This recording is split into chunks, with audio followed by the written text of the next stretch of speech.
ओम शांति। आज की मुरली 26 जनवरी 2025 की रिवाइज कोर्स है 15/12/2003 से सभी मुख्य पॉइंट के साथ देखेंगे। आज की मुरली की हेडिंग, बाबा ने कहा प्रत्यक्षता के लिए साधारणता को अलौकिकता में परिवर्तन कर दर्शनीय मूर्त बनो। मुरली से पहला मुख्य पॉइंट है, ध्यान से सुनेंगे। बाबा ने कहा आज बाप दादा अपने चारों ओर के ब्राह्मण बच्चों के मस्तक के बीच भाग्य के 3 सितारे चमकते हुए देख रहे हैं। कितना श्रेष्ठ भाग्य है और कितना सहज प्राप्त हुआ है। एक है अलौकिक श्रेष्ठ जन्म का भाग्य, दूसरा है श्रेष्ठ संबंध का भाग्य, तीसरा है सर्व प्राप्तियों का भाग्य। तीनों भाग्य के चमकते हुए सितारों को देख बाप दादा भी हर्षित हो रहे हैं। जन्म का भाग्य देखो, स्वयं भाग्य विधाता बाप द्वारा आप सबका जन्म है। जब जन्मदाता ही भाग्य विधाता है तो जन्म कितना अलौकिक और श्रेष्ठ है।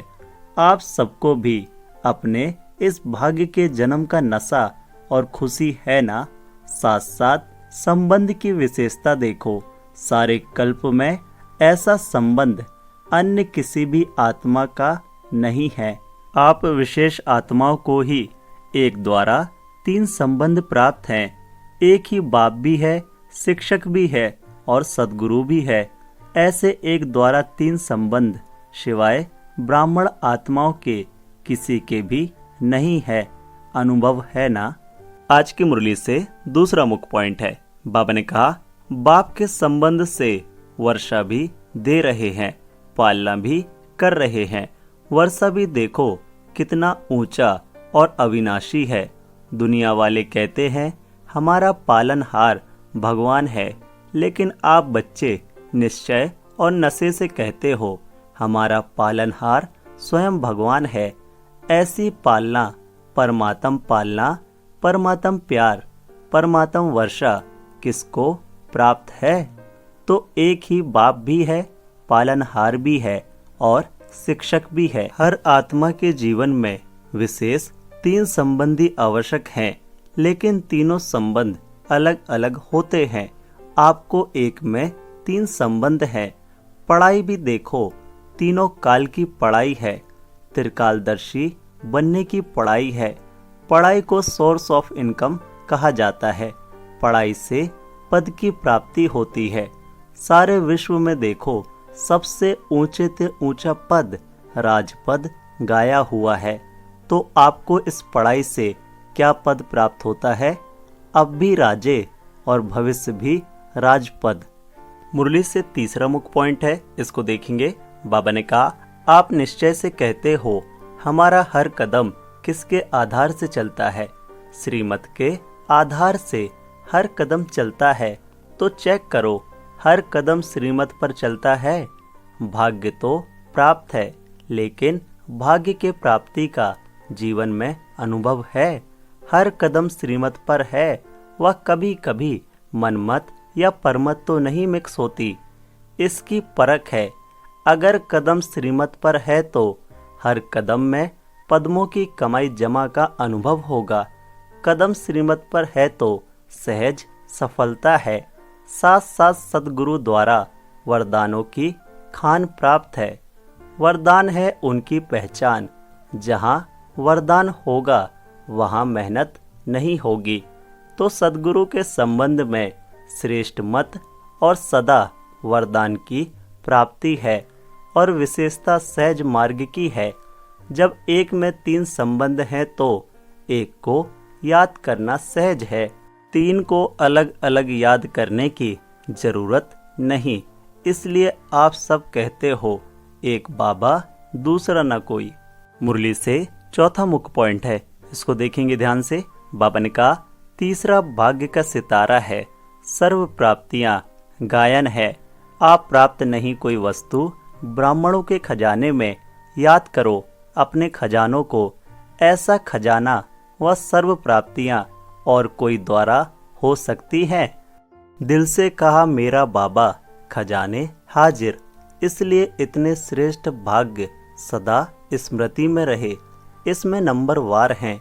अभी बाप दादा यही चाहते हैं कि हर बच्चा जब कोटों में भी कोई है तो सब बच्चे नंबर वार नहीं नंबर 1 होने हैं।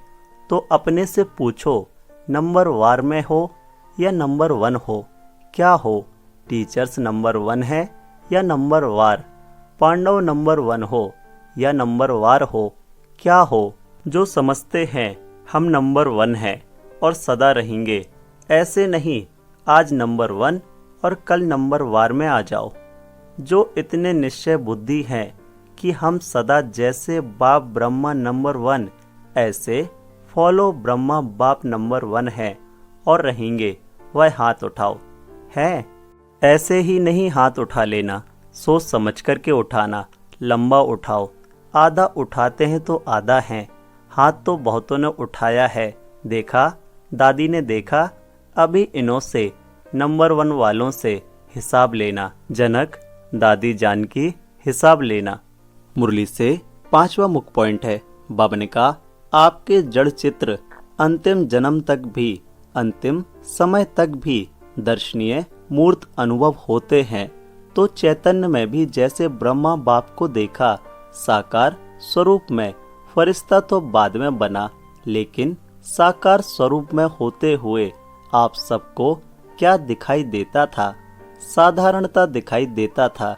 अंतिम 84वां जन्म, पुराना जन्म, 60 वर्ष के बाद की आयु, फिर भी आदि से अंत तक दर्शनीय मूर्त अनुभव की ना साकार रूप में, की ना ऐसे जिन्होंने नंबर 1 में हाथ उठाया, टीवी में निकाला है ना बाप दादा, उनका फाइनल देखेंगे। फाइनल तो है ना बाप दादा के पास। तो अब से आपके हर चलन से अनुभव हो, कर्म साधारण हो, चाहे कोई भी काम करते हो, बिजनेस करते हो, डॉक्टरी करते हो, वकालत करते हो, जो भी कुछ करते हो, लेकिन जिस स्थान पर आप संबंध संपर्क में आते हो, वह आपके चलन से ऐसे महसूस करते हैं कि यह न्यारे और अलौकिक है, या साधारण समझते हैं कि ऐसे तो लौकिक भी होते हैं। काम की विशेषता नहीं, लेकिन प्रैक्टिकल लाइफ की विशेषता। मुरली से 6वां मुख्य पॉइंट है, ध्यान से सुनेंगे। बाबा ने कहा, अभी बाप दादा की सभी बच्चों में श्रेष्ठ आशा है, फिर बाप की प्रत्यक्षता होगी। आपका कर्म चलन चेहरा स्वतः ही सिद्ध करेगा, भाषण से नहीं सिद्ध होगा। भाषण तो एक तीर लगाना है, लेकिन प्रत्यक्षता होगी। इनको बनाने वाला कौन? खुद ढूंढेंगे, खुद पूछेंगे, आपको बनाने वाला कौन? रचना रचता को प्रत्यक्ष करती है। तो इस वर्ष क्या करेंगे? दादी ने तो कहा है गांव की सेवा करना, वह भले करना, लेकिन बाप दादा अभी यह परिवर्तन देखना चाहते हैं। 1 साल में संभव है? 1 साल में दूसरी वारी जब सीजन शुरू होगी तो कंट्रास्ट दिखाई दे, सब सेंटरों से आवाज आवे कि महान परिवर्तन, फिर गीत गाएंगे परिवर्तन परिवर्तन। साधारण बोल अभी आपके भाग्य के आगे अच्छा नहीं लगता। कारण है मैं, यह मैंपन, मैंने जो सोचा, मैंने जो कहा, मैं जो करता हूँ वह ठीक है। इस मैंपन के कारण अभिमान भी आता है, क्रोध भी आता है। दोनों अपना काम कर लेते हैं। बाप का प्रसाद है, मैं कहाँ से आया? प्रसाद को कोई मैंपन में ला सकता है क्या? मुरली से 7वां मुख्य पॉइंट है। बाबा ने कहा, जो श्रेष्ठ आत्माएं होती हैं उन्हों के हर वचन को सतवचन कहा जाता है। कहते हैं ना सतवचन महाराज, तो आप तो महाराज हो। आप सबका हर वचन जो भी सुने वह दिल में अनुभव करे, सतवचन है। मन में बहुत कुछ आपके भरा हुआ है। बाप दादा के पास मन को देखने का टीवी भी है। यहाँ यह टीवी तो बाहर का शकल दिखाती है ना, लेकिन बाप दादा के पास हर एक के हर समय के मन के गति का यंत्र है। तो मन में बहुत कुछ दिखाई देता है। जब मन का टीवी देखते हैं तो खुश हो जाते हैं। बहुत खजाने हैं, बहुत शक्तियाँ हैं, लेकिन कर्म में यथाशक्ति हो जाता है। अभी कर्म तक लाओ, वाणी तक लाओ, चेहरे तक लाओ, चलन में लाओ, तभी सभी कहेंगे जो आपका एक गीत है ना, शक्तियाँ आ गई, सब शिव की शक्तियाँ हैं, पांडव भी शक्तियाँ हो। फिर शक्तियाँ शिव बाप को प्रत्यक्ष करेंगी। अभी छोटे छोटे खेलपाल बंद करो, अब वानप्रस्थ स्थिति को इमर्ज करो। तो बाप दादा सभी बच्चों को इस समय बाप दादा की आशाओं को पूर्ण करने वाले आशाओं के सितारे देख रहे हैं। कोई भी बात आवे तो यह स्लोगन याद रखना, परिवर्तन परिवर्तन परिवर्तन। मुरली से 8वां पॉइंट है विंग्स की सेवाओं प्रति बाप दादा की प्रेरणाएं। विंग्स की सेवा में अच्छी रिजल्ट दिखाई देती है, क्योंकि हर एक विंग मेहनत करते हैं, संपर्क बढ़ाते जाते हैं, लेकिन बाप दादा चाहते हैं जैसे मेडिकल विंग ने मेडिटेशन द्वारा हार्ट का प्रैक्टिकल करके दिखाया है, सबूत दिया है कि मेडिटेशन से हार्ट की तकलीफ ठीक हो सकती है, और प्रूफ दिया है ना प्रूफ, आप सबने सुना है ना। ऐसे दुनिया वाले प्रत्यक्ष सबूत चाहते हैं।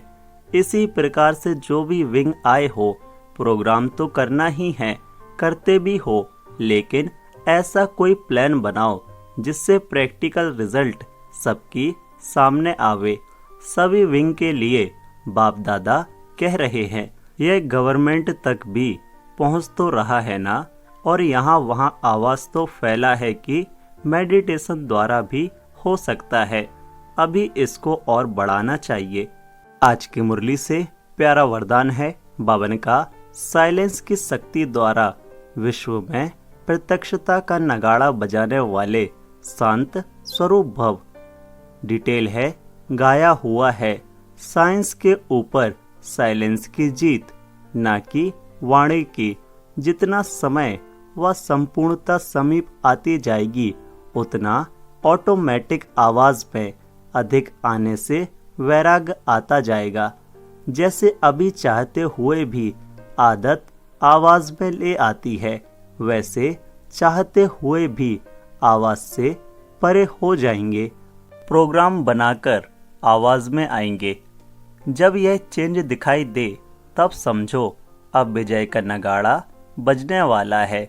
इसके लिए जितना समय मिले शांत स्वरूप स्थिति में रहने के अभ्यासी बनो। आज की मुरली से स्लोगन है बाबा ने कहा, जीरो बाप के साथ रहने वाले ही हीरो पाटधारी हैं।